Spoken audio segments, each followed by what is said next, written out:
Sziasztok, jó estét kívánok, elnézést a késésért. Krisztin Parasz vagyok, a Artemisia Tájépítészetnek a vezető tervező, valamint a Corvinus Egyetemen tanítok a kert és szabadtér építészeti táncékon. És miről ma este szeretnék beszélni egy kicsit arról, hogy ezzel a kis parcellában mit tudunk csinálni. Tehát, mik a lehetőségek, mi lenne, hogy egy kicsit elengedjük a fantáziánkat, mi lenne, hogy egy kicsit körülnézzünk a világba, hogy milyen jó példák vannak a világ több országában, hogy tulajdonképpen a közösségi kert, ugye főleg mi laikusok vagyunk, akik gondoznak, viszonylag korlátozott az anyagiak is, meg a térbeli lehetőségek is. És azt szerintem jó, ha ezt nem nézzük a korlátozásnak, hanem nézzük, hogy hogy tudunk kreatívabban a legjobbat kihozni ebből a kis parcellából. És ha mondok valamit, ami nem érthető, akkor nyugodtan szóljatok, hogyha esetleg felmerül közben kérdés, akkor azt is szívesen hallgatom, nem kell a véget megvárni.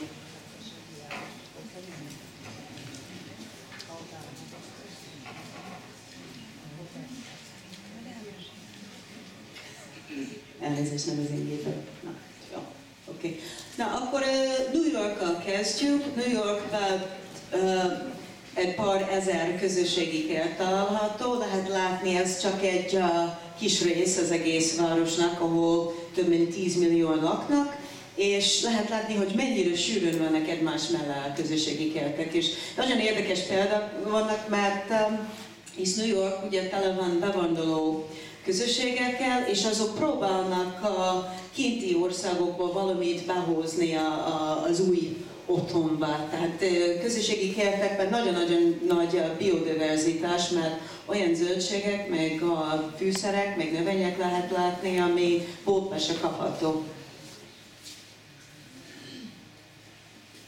Ez az egyik legkedvencem példa, ez az egyik legrégibb közösségi kert, a Clinton Community Garden, és az tulajdonképpen a 70-es években indult. A 70-es években ugye New Yorkban több mint 30 000 üres parcella volt a városban. Nagyon magas volt a bűnözési arány, az erőszak, szóval elég válságos állapot volt annak idején New Yorkban. És akkor kezdték nekiállni ezeket a közösségi kerteket építeni, mert látták, hogy ami az önkormányzat vagy a kormány nem csinál nekünk, azt saját magunknak kell csinálni.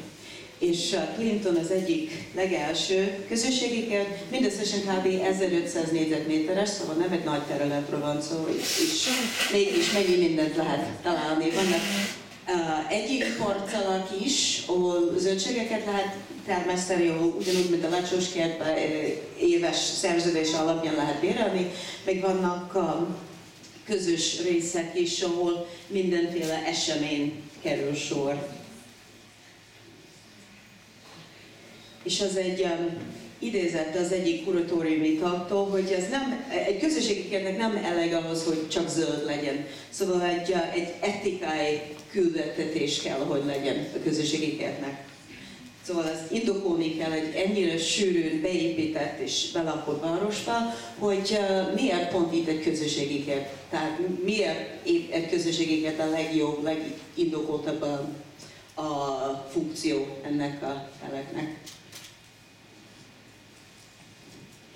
És ez anyagilag is nagyon jól működik nekik, mert rendszeresen kiadják a kertet mondjuk jogatanfolyamoknak, meg esküvőknek, szülinapi buliknak, egyéni, tehát más alkalmaknak, és abból a befolyt pénzból tudják finanszírozni a kertnek a fenntartását, mert ez egy non-profit szervezet.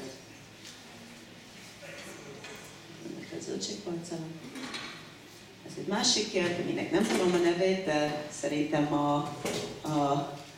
elég szép a terv.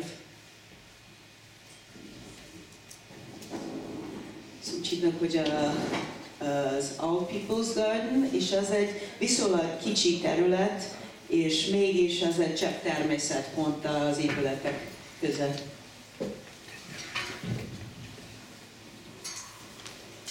gyakorlatilag eltüntették azt a viszonylag unalmas falat, és szintkülönbségeket is teremtették, nagyon sűrűn be van ültetve, szóval lehet érezni, hogy amikor ebben mész, akkor valójában egy új világba kerültél.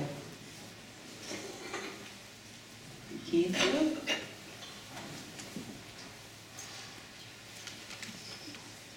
És azt is lehet figyelni, hogy ezekben a kertekben nagyon fontos szerep van a tábláknak, hogy mi van kiírva. Van egy elég erős identitás ezeknek. Mindegyiknek van logója, a legtöbb közösségi kert valamelyik szövetséghez tartozik, tehát nagyon, nagyon erős brand kitalálták. Mint egy másik szempontból. És télen is szép, nyilván.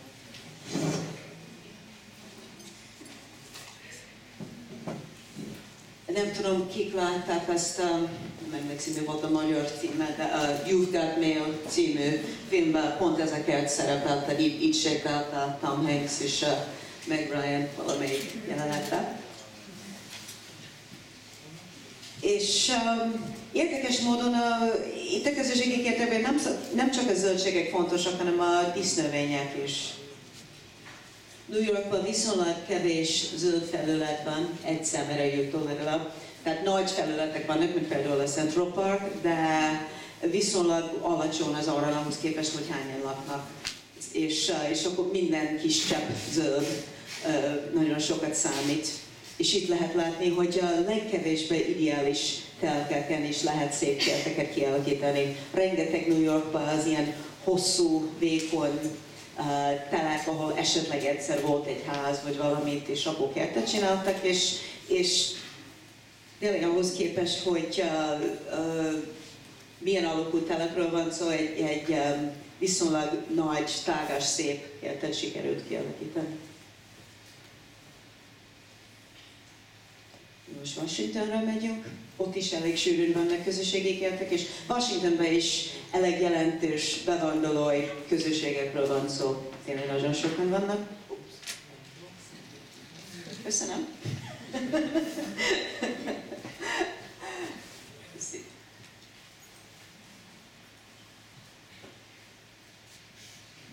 Valaki ismeri ezt a házat?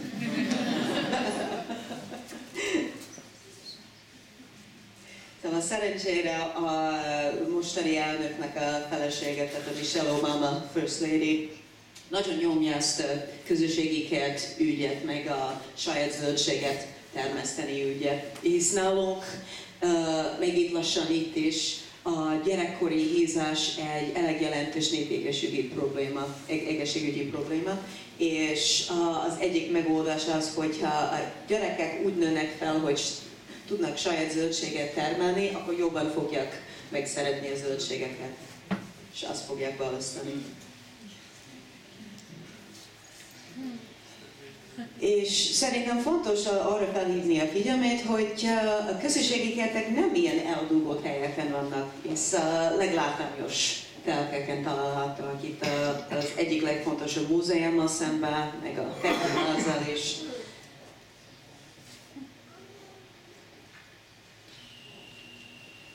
Ez még egy másik.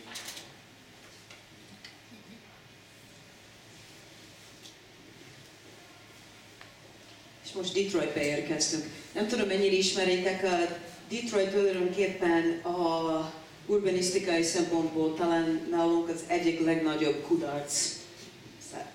Tehát maga a város gyakorlatilag lebomlik szemünk előtt. Viszont épp az ilyen válságos helyzetekben szoknak nagyon sikeresnek lenni a közösségi kertek, hisz ennyi üres telek van, nincs semmire más pénz, és akkor az emberek valahogy összeszedik magukat, és nekiesnek kertészkedni. És hiába Detroitban a belváros üres, olyan adósság van a városnak, hogy az állam most átvette a pénzügyi ügyeit. Szóval gyakorlatilag folyamatos csődben van a város, viszont a városi mezőgazdaság az él és virul. És akkor lehet látni egy jellemző, tehát egy nagyon Detroitos példa, hogy itt egy ház, ami elég rossz állapotban van, viszont van egy nagyon sikeres közösségi kertpont előtte. Szóval nálunk Detroit az egyik legsikeresebb példa a városi mezőgazdasági szempontból.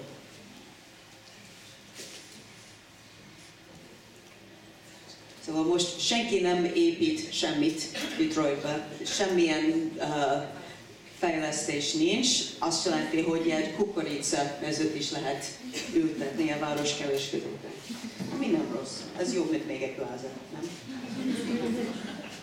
És akkor most Los Angeles, aminek egy jelentős mexikai lakossága van, és itt egy nagyon szép példa arról, hogy az látványosan hogy lehet érvényesülni. Nagyon szép mozaikok vannak, gyönyörű ilyen költői szépség van ennek a kertnek, minden részletben szerintem.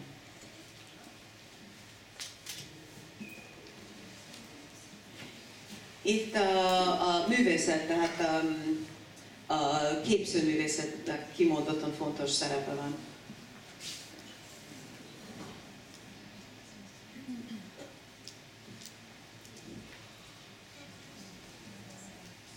És itt lehet találni olyan zöldségeket, meg fűszereket, ami a mexikai konyhában jellemző, ez a fava bab.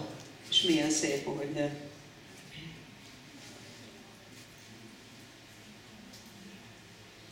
nagyon ötletes, ez pont a bejáratnál. És a Bob Dylan-tól és a Leonard Cohen-tól egy idézet. Nagyon hangulatos.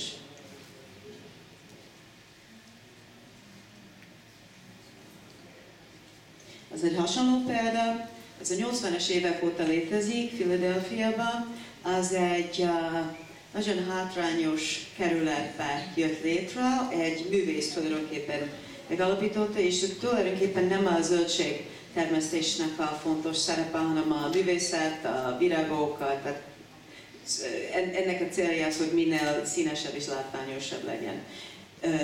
A kert mellett van egy kis műhely, ahol folyamatos tanfolyamok vannak, gyerekek nagyon odajárnak, folyamatosan felújítják a kertbe a szobrokat, a fali festményeket, a mozaikokat, a vízi játékokat, minden.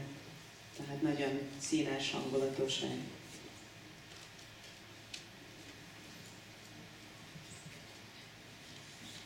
Ja, New Yorkban. És akkor Bostonban, ez a Fenway Park mellett, mihan ismeritek Bostont a híres baseball pálya mellett, Fenway közösségi kert, és az egyik legrégibb a városban, nem a 70-es években indult, hanem a 40-es években, mert az egy győzelem kert volt a második világháború idején. És mikor véget ért a háború, akkor tovább kertészkedték, és a mai napig így néz ki. És így kimondottan fontosnak tartják nem csak a haszonnövényeket, hanem a dísznövényeket is.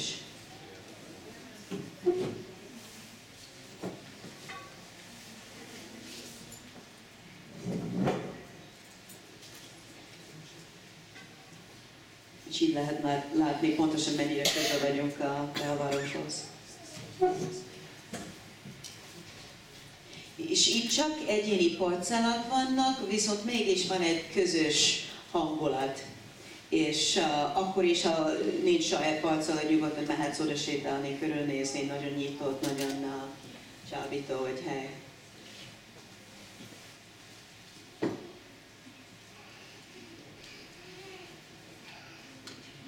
Az egy másik közösségi kert Bostonban, aminek nevét nem emlékszem egyáltalán, de itt volt egy együttműködés a kertészek és valamelyik egyetemnek az építészeti hallgatókkal között, ami szerintem egy nagyon jó ötlet, és ezt a kis, nem tudom, hogy hívnak, kitaláltak, és tehát oda mennek az emberek, hogyha nagyon meleg van és árnyékra van szükségük. És, egy kis, nem tudom mennyire látszik, de zsalók, minek van egy kis Buda pont a középen.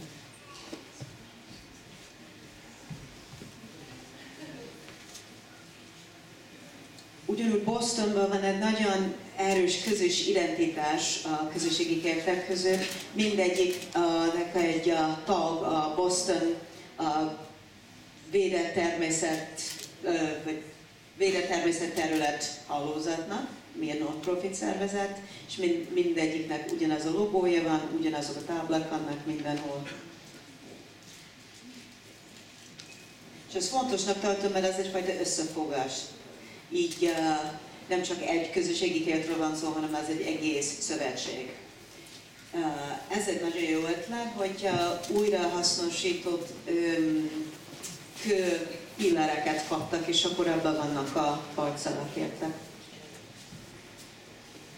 Na most messzire megyünk, Bogotára. Aki tud valami Bogotáról, az tudja, ugye, hogy ez a város, ami egyszer a világ egyik legveszélyesebb városa volt. Az most már egy bicikli és gyalogbarát város, aminek rengeteg szép új közterek, meg kerekpár infrastruktúrája van, és a közösségi kertek is virulnak.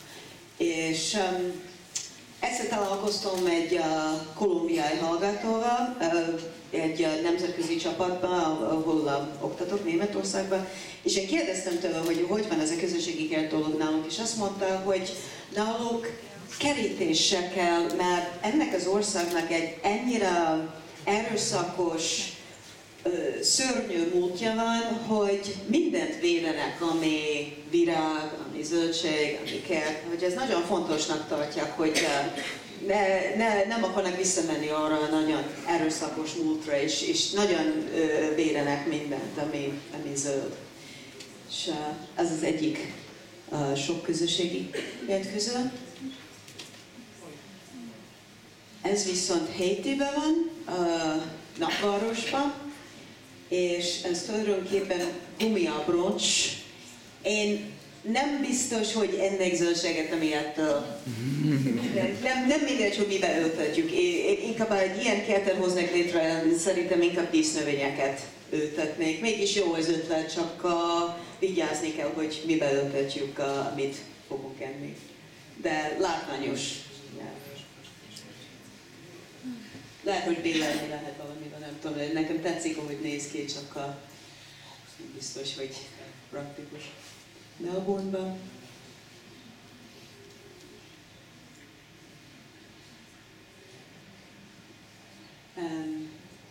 Néhány évvel ezelőtt volt szerencsém Fokvárosba dolgozni, néhány hétig a Kirsten Bosch botanikus kertbe, és nekik van egy iskolai tankerti program, amiben tanítják a gyerekeket, milyen őshonos növények vannak a környéken, mert ugye ezek a gyerekek, akik nagyon szegény környezetekben laknak, ők nem is ismerik a saját növényzeteket, hisz Dél-Afrikában a világ egyik legfontosabb és legértékesebb és legsokszínűbb növényvilág található.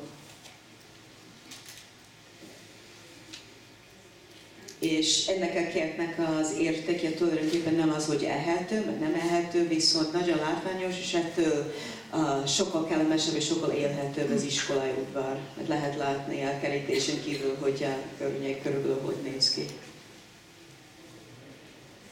És ezek mind őshonos növények. Most egy kicsit szeretnék beszélni várostól vagy országtól függetlenül a nem szokványos megoldásokról.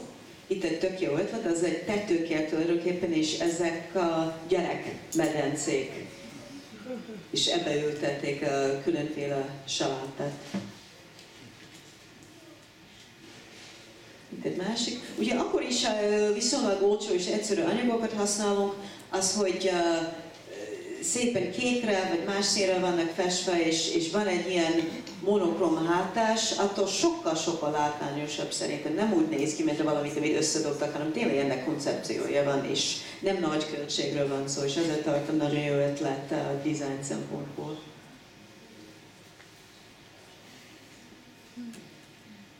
És tényleg, amikor nagyon kevés helyről van szó, vertikálisan, függőlegesen is kellene gondolkozni, és sokféle anyag létezik, amit tudunk alkalmazni ilyen vertikális kerteknek.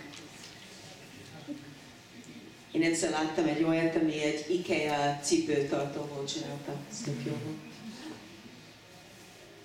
Tehát mindenféle újrahasznosított anyagot lehet használni, ilyeneket is lehet építeni, és nagyszerű, hogy mennyi minden befér egy ilyen kicsi konténerbe.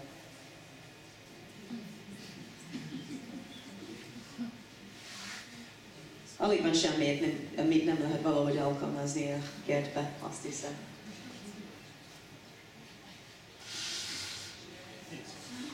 És ha már elkezdjük ültetni, akkor miért kell megállni csak a növényekkel? Hát sőt, méhészetet is tudunk szervezni. Ez egy viszonylag új trend nálunk az USA-ban is, például New Yorkban, azt hiszem 2 vagy 3 évvel ezelőtt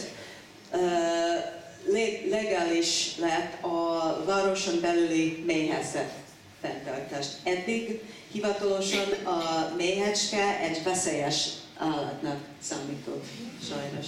De ezt most letörölték, és most már lehet mézet csinálni egy a New York-i tetőn. Ez még egy új trend, ami szerintem érdemes megfigyelni, hisz egyre többen vagyunk városban, egyre többen vagyunk szegények.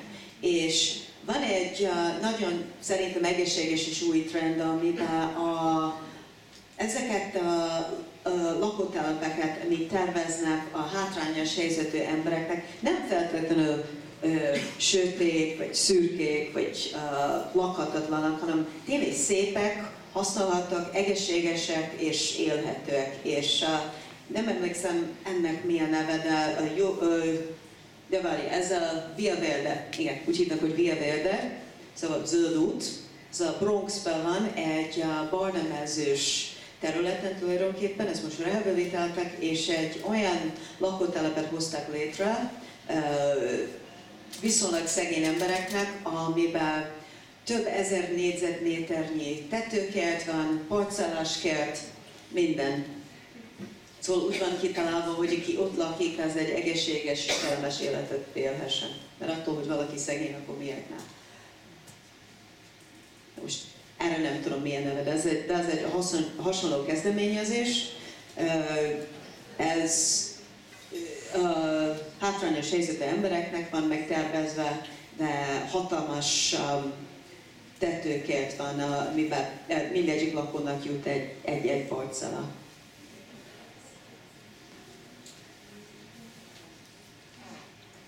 És az is igaz, hogy kicsik ugye ezek a parcellák, de hogyha sokan vannak belőlük, és sokan nagyon kertészek, akkor nem egy, tulajdonképpen nem kicsi számokról van szó. Nemrég készült egy tanulmány Bostonban, hogy 20 hektárnyi városi mezőgazdaságot sikerült létrehozni, akkor ennyi mindent lehet egy éven belül elérni. Tehát ennyivel kevesebb a szennyezés, több mint 200 új állás, majdnem 700 000 kilónyi zöldség és gabonatermesztés, $6 millió a megtakarítás, és ez csak 20 hektár.